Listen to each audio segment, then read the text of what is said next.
Hello guys, welcome back to my channel, my reading channel. Soon I'll be uploading other videos too, uh, like doing meditation, push up, and all that. Yeah, but I haven't got the time to do that and upload that. So I'll be uploading constantly reading videos. Okay, let's read. Okay. So appear to an desire of abstract.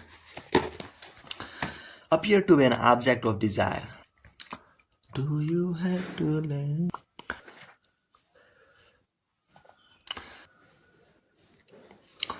Appear to be an object of desire. Create triangles.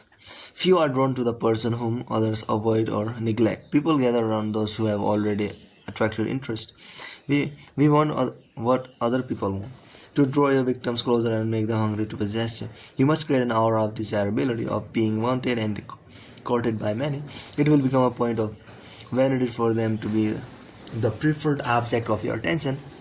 To win, to win you away from a crowd of admirers, manufacture the illusion of popularity by surrounding yourself with members of the opposite sex, friends, former lovers, present suitors. Create triangles that stimulate rivalry and raise your value. Build a reputation that precedes you. If many have succumbed to your charms, there must be a reason.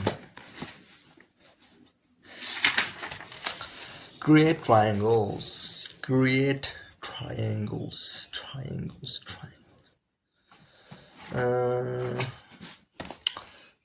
One evening in 1882, the 32-year-old Prussian philosopher Paul Rée, living in Rome at the time, visited the house of an older woman who ran a saloon for writers and artists. Rée noticed a newcomer there, a 20-year-old Russian girl named Lou von Salome, who had come to Rome on holiday with her mother.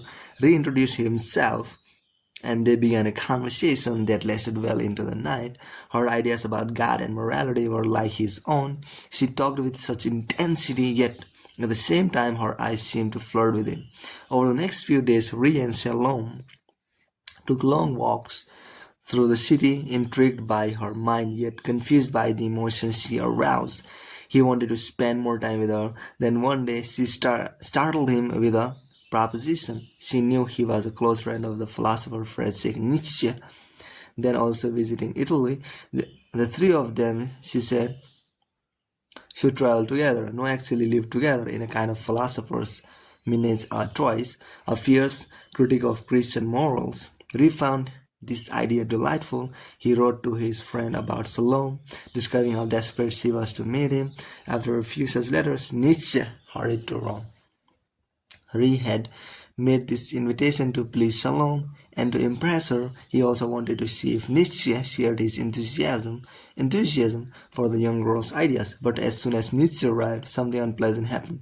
The great philosopher, who had always been a loner, was obviously smitten with Salome. Instead of the three of them sharing intellectual conversations together, Nietzsche seemed to be conspiring to get the girl alone. When Rée caught glimpses of Nietzsche and Salome talking, without including him, he felt shivers of jealousy. Forget about some philosophers menage a trois. Salome was his. He had discovered her, and he would not share her, even with his good friend. Somehow, he had to get her alone. Only then could he woo and win her. Madame Salome had planned to escort her daughter back to Russia, but Salome wanted to stay in Europe. Rée intervened, offering to travel with Salome to Germany and introduce them to his own mother, who he promised would look after the girl and act as a chaperone. Rée knew that his mother would be a lax guardian at best. Madame Salome agreed to this proposal, but Nietzsche was harder to see. He decided to join them on their northward journey to his home in Prussia.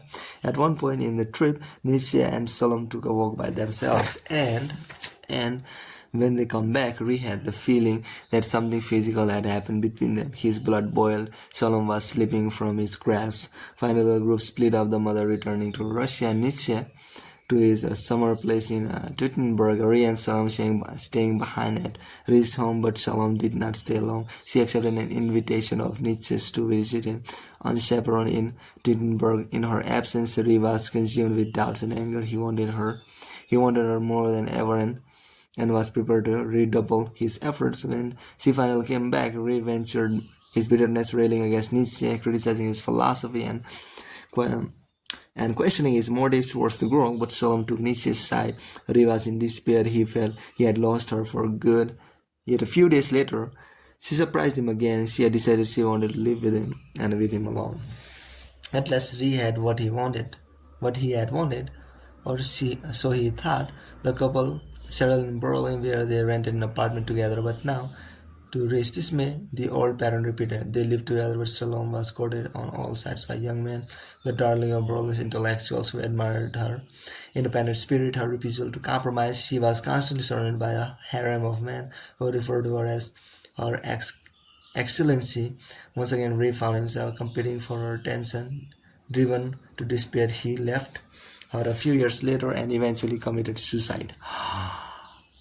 In 1911, Sigmund Freud met Salome, now known as Lou Andreas Salome, at a conference in Germany. She wanted to devote herself to the psychoanalytic movement, she said, and Freud found her enchanting, although, like everyone else, he knew the story of her infamous affair with Nietzsche. She page 46, The Daddy. Salome had no background in psychoanalysis or in therapy of any kind, but Freud admitted her into the inner circle of followers who attended his private lectures. Soon after she joined the circle, one of Freud's most promising and brilliant students, Dr. Victor Tusk, 16 years younger than Salome, fell in love with her.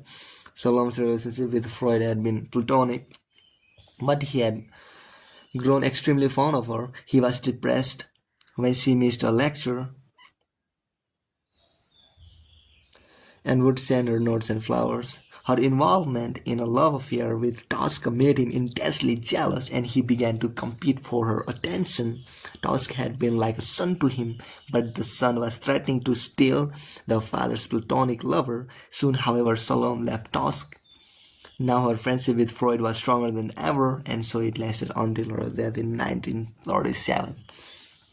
Interpretation.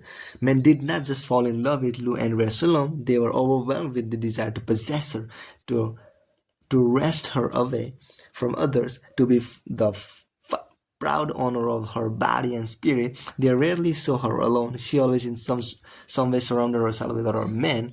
When she saw that Ray was interested in her, she mentioned her desire to meet Nietzsche. This inflamed Ray and made him want to marry her and to keep him for herself.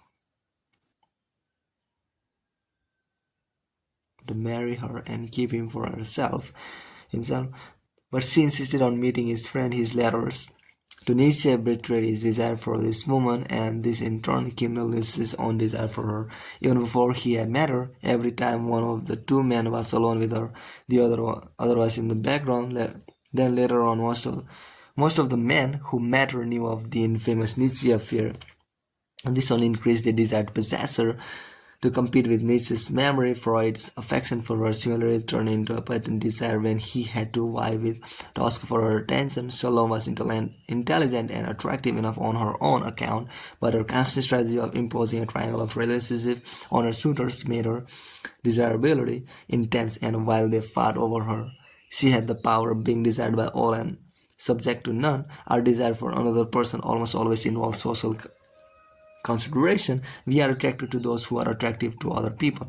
We want to possess them and steal them away. You can believe all the sentimental nonsense you want to about desire, but in the end, much of it has to do with vanity and greed. Do not whine and moralize about people's selfishness, but simply use it to your advantage. The illusion that you are desired by others will make you more attractive than your victims, than your beautiful face or your beautiful body. And the most effective way to create that illusion is to create a triangle, impose another person between you and your victim, and subtly make your victim aware of how much this other person wants you. The third point on the triangle does not have to be just one person. Surround yourself with admirers, reveal your past conquests. In other words, envelop yourself in an aura of desirability. Make your targets compete with your past and your present. They will long to possess you all to themselves, giving you great power for as long as you elude their grasp. Fail to make yourself an object of desire right from the start, and you will end up the sorry slave to the whims of your lovers. They will abandon you the moment they lost interest. They lose interest. A person. A person will desire any object so long as he is convinced that it is desired by another person whom he admires. Rain Gear. Keys to seduction. We are social creatures and are immensely influenced by the tastes and desires of other people. Imagine a large social gathering. You see a man alone whom nobody talks to for any length of time and who is wandering around without company. Isn't there a kind of self-fulfilling isolation about him? Why is he alone? Why is he avoided? There has to be a reason until someone takes pity on this man and starts a conversation with him. He will look unwanted and unwantable. But over there, in another corner, is a woman surrounded by people. They laugh at her remarks, and as they laugh, others join the group, attracted by its gaiety. When she moves around, people follow her face. She's glowing with attention. There has to be a reason. In both cases, of course, there doesn't actually have to be a reason at all. The neglected man may have quite charming qualities, supposing you even talk to him, but most likely you won't. Desirability is a social illusion. Its source is less what you see or do, or any kind of boasting or self-advertisement, than the sense that other people desire you. To turn your target's interest into something deeper, into desire, you must make them see you as a person whom others cherish and covet. Desire is both imitative. We like what others like, and competitive. We want to take away from others what they have. As children, we wanted to monopolize the attention of a parent, to draw it away from other siblings. The sense of rivalry pervades human desire, repeating throughout our lives, make people compete for your attention, make them see you as sought after by everyone else. The aura of desirability will envelop you. Your admirers can be friends or even shooters. Call it the harem effect. Pauline Bonaparte, sister of Napoleon, raised her value in men's eyes by always having a group of worshipful men around her at balls and parties. If she went for work, it was never with one man, always with two or three perhaps. These men were simply friends, or even just props and hangers-on. The sight of them was enough to suggest that she was prized and desired, a woman worth fighting over. And Warhol, too, surrounded himself with the most glamorous, interesting people he could find. To be part of his inner circle meant that she were desirable as well. By placing himself in the middle but keeping himself aloof from it all, he made everyone compete for his attention. He stirred people's desire to possess him by holding back. Practices like this not only stimulate his competitive desire, they take aim at people's prime weaknesses, their vanity and self-esteem. We can endure feeling that another person has more talent and more money, but the sense that a rival is more desirable than we are, this is unbearable. In the early 18th century, the Duke de Richelieu, a great rake, managed to seduce a young woman who was rather irreligious but whose husband, a dog, was often away. He then proceeded to seduce her upstairs neighbor, a young widow. When the two women discovered that he was going from one to the other in the same night, they confronted him. A lesser man would have fled, but not the Duke. He understood the dynamic of vanity and desire. Neither woman wanted to feel that he preferred the other, and so he managed to arrange a little menage at Troyes, knowing that now they would struggle between themselves to be the favorite. When people's vanity is at risk, you can make them do whatever you want. According to Stithel, if there is a woman you are interested in, pay attention to her sister. That will stir a triangle of desire. Your reputation, your illustrious past as a seducer is an effective way of creating an aura of desirability. When women threw themselves at Errol Flynn's feet, not because of his handsome face and certainly not because of his acting skills, but because of his reputation, they knew that other women had found him irresistible. Once he had established that reputation, he did not have to chase women anymore. They came to him. Men who believe that a rakish reputation will make women fear or distrust them and should be played down are quite wrong. On the contrary, it makes them more attractive. The virtuous duchess de Montprise, the grande Mademoiselle of 17th century France, began by enjoying a friendship with the rake Lejeune, but a troubling thought soon occurred to her. If a man with Lejeune past did not see her as a possible lover, something had to be wrong with her. This anxiety eventually pushed her into his arms. To be part of a great seducer's club of conquest can be a matter of vanity and pride. We are happy to be in such company, to have our name broadcast as this man or woman's lover. Your own reputation may not be so alluring, but you must find a way to suggest to your victim that many others have found you desirable. It is reassuring. There is nothing like a restaurant full of empty tables to persuade you not to go in. A variation on this triangle strategy is the use of contrast. Careful exploitation of people who are dull or unattractive may enhance your desirability by comparison. At a social affair, for instance, make sure that your target has to chat with the most boring person available. Come to the rescue and your target will be delighted to see you. In The Seducer's Diary by Soren Kafka, as designed on the innocent young Cordelia, known that his friend Edward is hopelessly shy and dull. He encourages this man to court her. A few weeks of Edward's attention will make her eyes wander in search of anyone else, and Johannes will make sure that they settle on him. Johannes chose to strategize and maneuver, but almost any social environment with current contrast you can make use of almost naturally. The 17th century English actress Neil Gwen became the main mistress of King Charles II because her humor and unaffected endless made her that much more desirable among the many stiff and pretentious ladies of Charles' court. When the Shanghai actress Jiang Qing met Mao Zedong in 1937, she did not have to do much to seduce him. The other women in his mountain cabin Yunnan dressed like men and were decidedly unfeminine. The sight alone of Jiang was alone to seduce Mao, who soon left his wife for her to make use of contrast, either develop and display those attractive attributes, humor, vivacity, and so on, that are the scarcest in your own social group, or choose a group in which your natural qualities are rare and will shine. The use of contrast have vast political ramifications. For a political figure must also seduce and seem desirable. Learn to play up the qualities that your rivals lack. Peter II, Caesar in 18th century Russia, was arrogant and irresponsible, so his wife, Catherine the Great, did all she could to seem modest and dependable. When Vladimir Lenin returned to Russia in 1917 after Caesar Nicholas II had been disposed, he made a show of decisiveness. And discipline, precisely what no other leader had at the time. In the American presidential race of 1980, the irresoluteness of Jimmy Carter made a single-mindedness of Ronald Reagan look desirable. Contrasts are eminently subjective because they do not depend on your own words or self-advertisements. The public reads them unconsciously and sees what it wants to see. Finally, appearing to be desired by others will raise your value, but often how you carry yourself can influence this as well. Do not let your target see you so often. Keep your distance. Seem unattainable, out of their reach. An object that is rare and hard to obtain is generally more prized. Symbol: the trophy. What makes you want to win the trophy and to see it as something worth having is the sight of the other competitors. Some, out of a spirit of kindness, may want to reward everyone for trying, but the trophy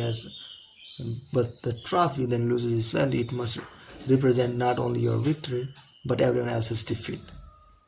Reversal. There is no reversal. It is essentially appear desirable in the eyes of others.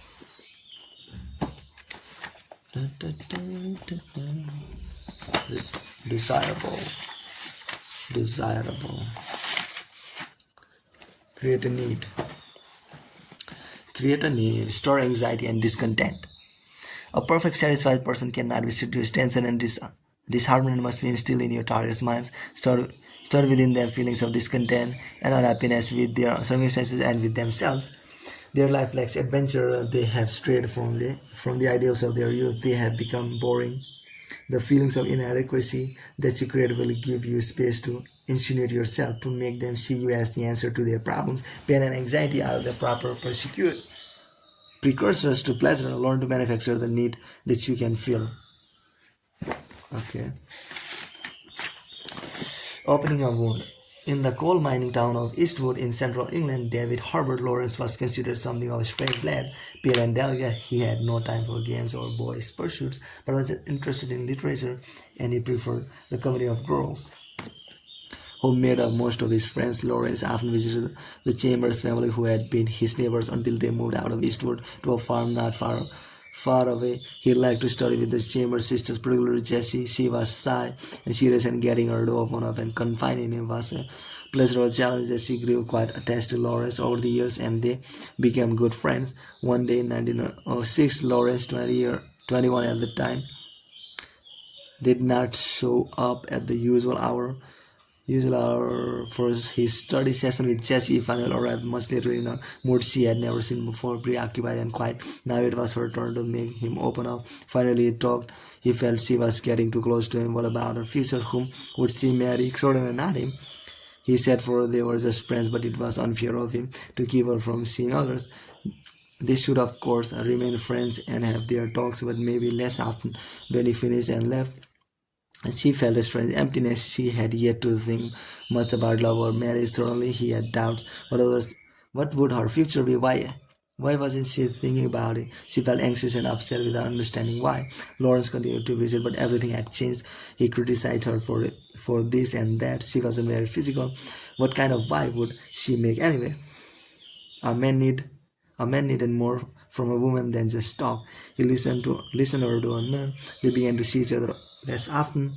When, sometime later, Lawrence accepted a teaching position at a school outside London, she felt part relieved to be rid of him for a while. But when he said goodbye to her and intimated that it might be for the last time, she broke down and cried. Then he started sending her weekly letters.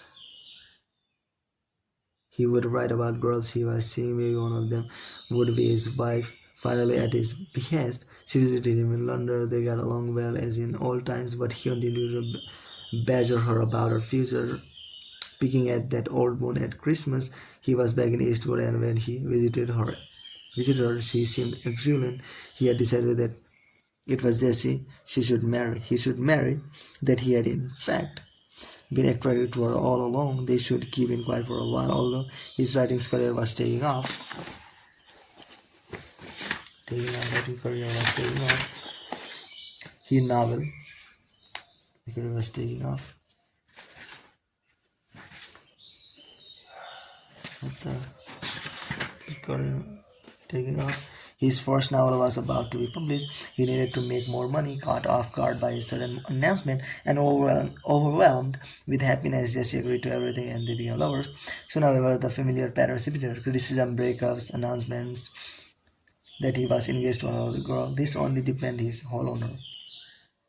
It was not until 1912 that she finally decided never to see him again, disturbed by his portrayal of her in the autobiographical novel Sons and Lovers. But Lawrence remained a lifelong obsession for her. In 1913, a young English woman named Ivy Lovey, who had read Lawrence's novels, began to correspond with him. Her letters gushing with admiration. By now, Lawrence was married to a German woman, the Baroness of Hughes, one rich to fawn. The lost surprise, though he invited her. He invited her to visit him and his wife in Italy. She knew he was probably something of a Don Juan, but was eager to meet him and accepted his invitation. Lawrence was not what she had expected. His voice was high-pitched, his eyes were piercing, and there was something vaguely feminine about him. Soon they were taking walks together with Lawrence, confiding in Lo. She felt that they were becoming friends, which delighted her. Then suddenly, just before she was to leave, he launched into a serious criticism of her. She was so unspontaneous, so predictable, less human being than robot. Devastated by his unexpected attack, she nevertheless had to agree. What he had said was true. What could he have seen in her in the first place? Who was she anyway? Lo left Italy feeling empty, but then Lawrence continued to write to her as if nothing had happened. She soon realized that she had fallen hopelessly in love with him, despite everything he had said to her. Or was it not despite what he had said, but because of it? In 1914, the writer John Middleton Murray received a letter from Lawrence, a good friend of his. In the letter, out of nowhere, Lawrence criticized Middleton Murray for being passionless and not gallant enough with his wife. The novelist Catherine Mansfield Middleton Murray later wrote, "I had never felt for a man before. what his letter made me feel for him. It was a new thing, a unique thing in my experience, and it was to remain unique. He felt that beneath Lawrence's criticism lay some weird kind of affection. Whenever he saw Lawrence from then on, he felt a strange physical attraction that he could not explain. Interpretation. The number of women and of men who fell under Lawrence's spell is astonishing given how unpleasant he could be. In almost every case, the relationship began in friendship, with frank talks, exchange of confidences, a spiritual bond. Then invariably he would suddenly turn against them, voicing harsh personal criticism. He would know them well by the time, and the criticism were often quite accurate, and hit a nerve. This would inevitably trigger confusion in his victims and a sense of anxiety, of feeling that something was wrong with him. Jolted out of their usual sense of normality, they would feel divided inside, with half of their minds. They wondered why he was doing this and felt he was unfair with the others. Half they believed it was all true. Then, in those moments of self doubts, they would get a letter or a visit from him in which he was his old charming self. Now they saw him differently. Now they were weak and vulnerable, in need of something, and he would seem so strong. Now he drew them to him, feeling of friendship turning into affection and desire. Once they felt uncertain about themselves, they were susceptible to falling in love. Most of us protect ourselves from the harshness of life by succumbing to routines and patterns, by closing ourselves off from others. But underlying these habits is a tremendous sense of insecurity and defensiveness. We feel we are not well living. The seducer must peek at this one and bring these semi-conscious thoughts into full awareness. This was what Lawrence did. His sudden, brutally unexpected jabs would hit people at their weak spot. Although Lawrence had great success with his frontal approach, it is often better to stir thoughts of inadequacy and uncertainty indirectly, by hinting at comparison to yourself or to others, and by insinuating somehow that your victims' lives are less grand than they had imagined. You want them to feel a war with themselves, torn in two directions, and anxious about it. Anxiety, a feeling of lack and need, is the precursor of all desire. This jolt in the victim's mind creates space for you to insinuate your poison, the silent call of adventure to or fulfillment that will make them follow you into your web. Without anxiety and a sense of lack, there can be no seduction. Desire and love have for their object things or qualities which a man does not at present possess, but which he lacks. Socrates. Keys to seduction. Everyone wears a mask in society. We pretend to be more sure of ourselves than we are. We do not want other people to glimpse that doubting self within us. In truth, our egos and personalities are much more fragile than they appear to be. They cover up feelings of confusion and emptiness. As a seducer, you must never mistake a person's appearance for the reality. People are always susceptible to being seduced because, in fact, everyone lacks a sense of completeness, feel something missing deep inside, bring their doubts and anxieties to the surface, and they can be led and lured to follow you. No one can see you as someone to follow or fall in love with unless they first reflect on themselves somehow and on what they are missing. Before the seduction proceeds, you must place a mirror in front of them in which they glimpse that inner emptiness. Made aware of a lack, they now can focus on you as the person who can fill that empty space. Remember, most of us are lazy. To relieve our feelings of boredom or inadequacy on our own test on a on a on our own takes too much effort. Letting someone else do the job is both easier and more exciting. The desire to have someone fill up our emptiness is the weakness on which all seducers prey. Make people anxious about the future, make them depressed, make them question their identity, make them sense that the boredom that gnaws at their life. The ground is prepared, the seeds of seduction can be sown. In Plato's dialogue Symposium, the West's oldest treatise on love, and a text that has had a determined influence on our sides of desire, the courtesan Diotima explains to Socrates the parentage of Eros, the god of love. Eros' father was contrivance or cunning, and his mother was poverty or need. Eros takes after his parents. He is constantly in need, which he is constantly contriving to fill. As the god of love, he knows that love cannot be induced in another person unless they too feel needed. They feel need, and this is what What is eros to? Piercing people's flesh, they make them feel a lack, an ache, a hunger. This is the essence of your task as a seducer. Like eros, you must create a wound in your victim, aiming at their soft spot, the chink in their self-esteem. If they are stuck in a rut, make them feel it more deeply. Innocently bringing it up and talking about it. What you want is a wound. An insecurity you can expand a little. An anxiety that can best be relieved by involvement with another person, namely you. They must feel the wound before they fall in love. Notice how Lawrence turned anxiety, always hitting at their victim's weak spot. For Jesse Chambers, her physical coldness. For Ivy Lowe, her lack of spontaneity. For Middlebury, his lack of gallantry. Cleopatra got Julius Caesar to sleep with her the first night he met her, but the real seduction, the one that made him her slave, began later. In their ensuing conversation. She talked repeatedly of Alexander the Great, the hero from whom she was supposedly descended. No one could compare to him. By implication, Caesar was made to feel inferior, understanding that beneath his bravado, Caesar was insecure. Cleopatra awakened in him an anxiety, a hunger to prove his greatness. Once he felt this, he was easily for the seduced. Doubts about his masculinity was his tender spot. When Caesar was assassinated, Cleopatra turned her sights on Mark Antony, one of Caesar's successors in the leadership of Rome. Antony loved pleasure and spectacle, and his tastes were crude. She appeared to him first on her royal bars, then whisked and dined and bequeathed him. Everything was gods to suggest to him the superiority of the Egyptian way of life over the Roman, at least when it came to pleasure. The Romans were boring and unsophisticated by comparison, and once Anthony was made to feel how much he was missing in spending his time with his tall soldiers and his matronally Roman wife, he could be made to see Cleopatra as the incarnation of all that was exciting. He became her slave.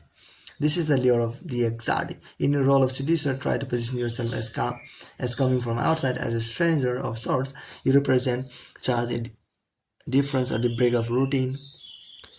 Make your victims feel that by comparison, their lives are boring and their friends less interesting than they have thought. Lawrence made his targets feel personally inadequate. If you find it hard to be so brutal, concentrate on their friends, their circumstances, the externals of their lives. There are many legends of Juan, but they often describe introducing a village girl and making her feel that her life is horribly provincial. He, meanwhile, wears glittering clothes and as a noble bearing, strange and exotic, he is always from somewhere else. First, she feels the burden of her life.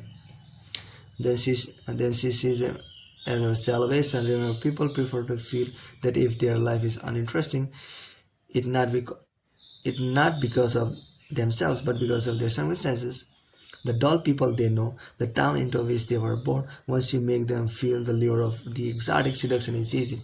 Another devilishly seductive area to aim at is the victim's past. To grow old is to renounce or compromise youthful ideas, to become less spontaneous, less alive in a way. This knowledge lies dormant in all of us. As a seducer, you must bring it to the surface, make it clear how far strayed. People have strayed from their past goals and ideals. You in turn present yourself as representing that ideal, as offering a chance to recapture lost youth through adventure, through seduction. In her later years, Queen Elizabeth I of England was known as a rather stern and demanding ruler. She made it a point not to let her courtiers see anything soft or weak in her. But then Robert Dulles, the second Earl of Essex, came to court much younger than the Queen. The dashing Essex would often chastise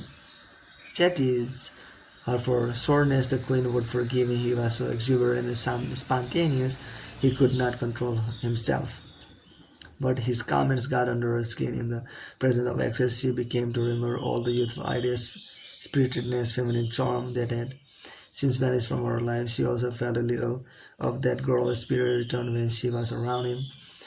He quickly became her favorite, and soon she was in love with him. Old age is constantly seduced by youth, but first the young people must make it clear what the older ones are missing, how they have lost their ideals. Only then will they feel that the presence of the young will let them recapture that spark, the rebellious spirit that age and society have conspired to repress. This concept has infinite applications. Corporations and politicians know that they cannot seduce their public into buying what they want them to buy or doing what they want them to do unless they first awaken a sense of need and discontent, make the message uncertain about their identity, and you can help define it for them.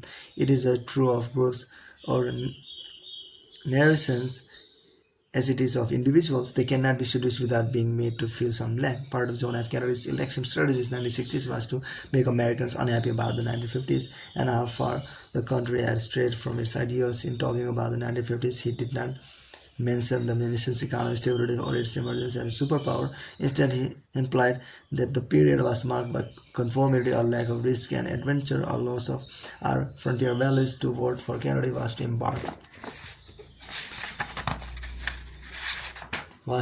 on a collective adventure to go back to the ideals we had given up. But before anyone joined his crusade, they had to be made aware of how much they had lost and what was missing. A group like an individual can get mired in a routine, losing leg of its original goals. Too much prosperity saves it out of strength. You can seduce an entire nation by aiming at its collective insecurities, that latent sense that not everything is what it seems, stirring dissatisfaction with the present and reminding people about the glorious past can unsettle their sense of identity. Then you can be the one to define it. A grand seduction symbol. Cupid's arrow. What awakens desire in the seduced is not a soft touch or a pleasant sensation, it is a wound. The arrow creates a pain, an ache, a need for relief, but desire there must be pain. Aim the arrow at the victim's weakest spot, creating a wound that you can open and reopen. Reversal. If you go too far in lowering the child's self-esteem, they may feel too insecure to enter into your seduction. Do not be heavy-handed like Lawrence. Always follow the warning leg with a soothing gesture, otherwise you will simply alienate them. Charm is often a subtler and more effective routine to seduce. The various Victorian Prime Minister Benjamin Disraeli always made people feel better about themselves. He deferred to them, made them the center of attention, made them feel witty and vibrant. He was a boon to their vanity, and they grew addicted to him. This is a kind of diffused seduction, lacking in tension and in the deep emotions that the sexual variety stirs. It bypasses people's hunger, their need for some kind of fulfillment. But if we are subtle and clever, it can be a way of lowering their defenses, creating an unthreatening friendship. Once they are under your spell in this way, you can then open the wound. Indeed, after Israel had charmed Queen Victoria and established a friendship with her, he made her feel vaguely inadequate in the establishment of an empire and the realization of her ideals. Everything depends on the target. People who are riddled with insecurities may require the gentler variety. Once they feel comfortable with you, aim your arrows. Tomorrow, master the art of insinuation. Bye, bye, bye, bye. See you tomorrow.